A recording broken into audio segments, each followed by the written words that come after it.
Hola y bienvenidos a En la mente de la máquina. Hoy vamos a meternos de lleno con la pregunta del millón, ¿no?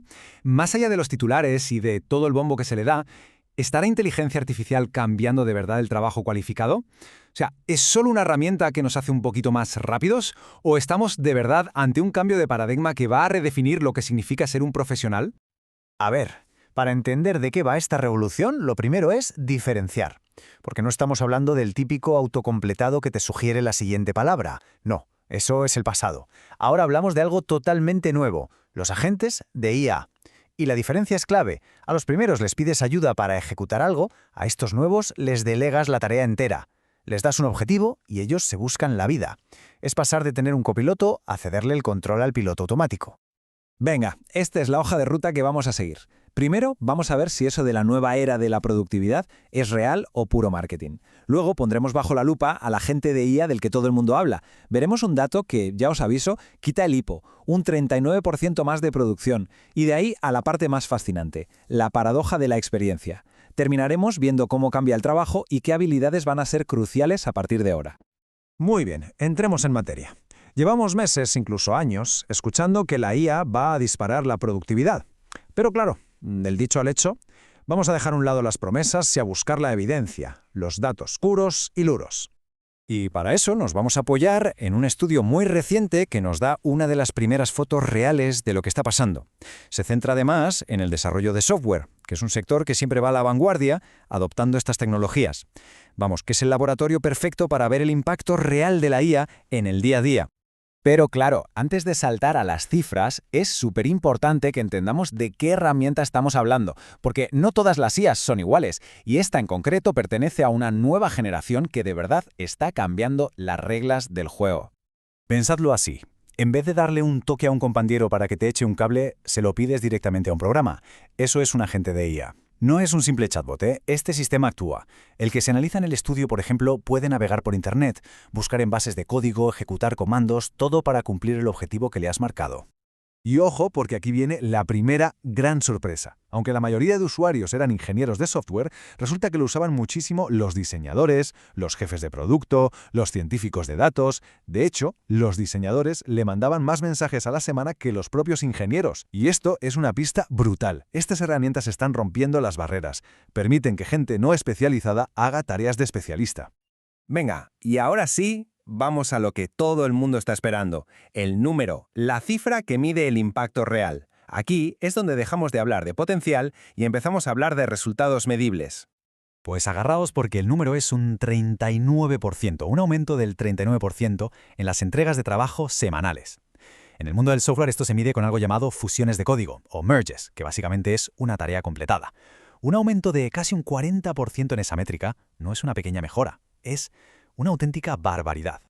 El gráfico es que no deja lugar a dudas, y lo mejor es que podemos fiarnos de este dato. Los investigadores utilizaron una metodología muy sólida, comparando a los que usaban la herramienta con los que no, antes y después. Es como un ensayo clínico, pero para software. Esto les permite decir con mucha seguridad que ese subidón de productividad se debe a la IA y no a otra cosa.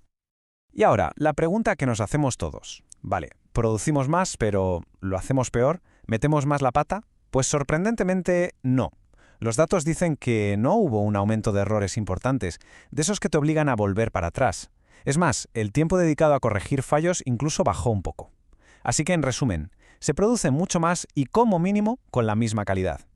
Y es justo aquí, cuando parece que ya hemos visto el gran titular, donde la historia da un giro de guión que nadie se esperaba, porque lo que vamos a ver ahora desafía una de las ideas más extendidas sobre la inteligencia artificial. Abróchense los cinturones que viene la paradoja. La idea que todos teníamos en la cabeza, ¿verdad?, era que la IA iba a ser el gran ecualizador, que ayudaría a los más novatos a ponerse al nivel de los expertos. Era la narrativa perfecta. Bueno, pues parece que con esta nueva generación de IA la realidad es justo la contraria. Con las herramientas de antes, las de autocompletar, la cosa tenía toda la lógica del mundo. Los trabajadores juniors se apoyaban mucho en ellas, las usaban como una guía. Los senior, que ya se sabían el camino, pues las ignoraban más. Normal. Pero ahora, mirad el gráfico.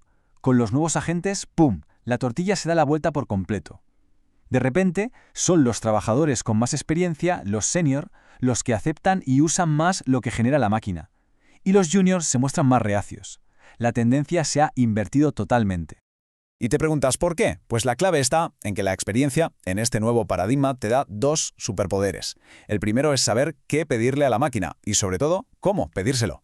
Y el segundo, que es el más importante, es tener el criterio para juzgar si lo que te devuelve la IA es bueno, malo o una chapuza. La experiencia ya no es para hacer, es para dirigir.